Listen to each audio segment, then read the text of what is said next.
Бәріне сәлем, сіздермен Гүлхан. Бүгінгі видеода біз екі ғана өлшеммен осындай юбканы тігуді үйренетін боламыз. Ешқандай лекаланы қажет етпейді, оверлокты қажет емес. Юбкамызға лента тігуді, астар салуды, ішінен де сыртынан да таза тігу жолын осы видеоны қарап үйрене аласыз.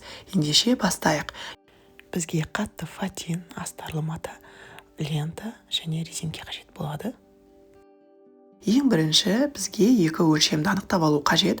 Ол бел айналымы оты, обхват талии, екіншісі длина изделия, бұйым ұзындығы. Мен 5 жасар қызға тігетін боламын.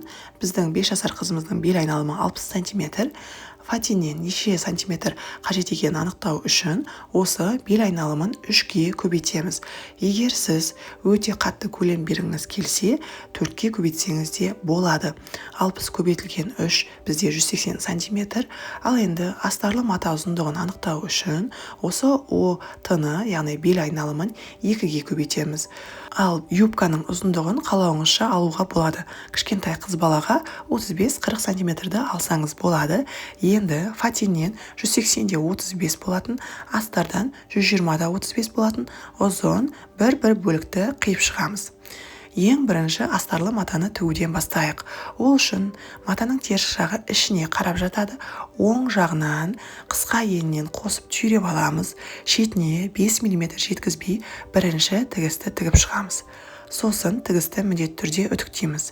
Енді матаны теріс жағына аударып, жаңағы тігісті екі ортада қалатындай етіп жатқызып, шетіне 1 см тігіске қосымша беріп тігіп аламыз. Сонда біздің астарлы матамыз сетінемейтін болады. Енді төмен жағын бірінші 1 см-ге, сосын тағы 1 см-ге қайырып тігіп аламыз. Сонда төмен жағы да таза өңделеді. Ал енді белге қосылатын жағын басында және соңында 10 см шып қалатындай тігіс ұзындығын ұзартып 3-3,5 мм етіп, қосымша тігісті шетіне 5 мм жеткізбей айналдыра тігіп аламыз. Бұл бізге матаны белінен жиырып тігу үшін қажетті қосымша тігіс. Жіпті үзіп алмай, матаны белінен жинаймыз. Біздің бел айналымыз 60 см болса, біз 80 см етіп жиырсақ жетеді. Енді фатинді алып келеміз. Фатиннің бір ұзындығына, лентаның ұзындығындай жерге лентаны дәл жатқызып, видеодағыдай түйреп аламыз. Тігін машинасында лентаның сол жағынан тігіп шығамыз. Енді фатинді оң жағынан қысқа енінен біріктіріп, шетіне 5 мм жеткізбей, тура астарды тіккендей тігіп аламыз. Қатты шығып тұрған матаны қиып тастаймыз, сосын теріс жағына аударып, жаңағы тігіс ортасында қалып кететіндей екінші тігісті жүргіземіз. Енді бел жаққа қарайтын бөлікті жиыру үшін қосымша тігіс тігіп аламыз. Басында соңында 10 см жіп қалу керек. Бұл тігісті шетіне 5 мм жеткізбей, тігіс ұзындығына 3-3,5 мм таңдап тігеміз. Фатинді де бел жағынан жиырамыз. Енді ең маңызды жерге келдік. Осы жерде мұқият тыңдаймыз. Астарлы матаның оң жағына, фатиннің оң жағын жатқызамыз. Енді баланың бөксесі еркін киіп шешілетіндей резинкені өлшеп алып, оны қысқа енінен тігіп аламыз. Резинкенің оң жағы фатиннің оң жағына қарап жатуы керек. Резинкені созып тұрып, ине түйреуішпен айналдыра түйреп шығамыз.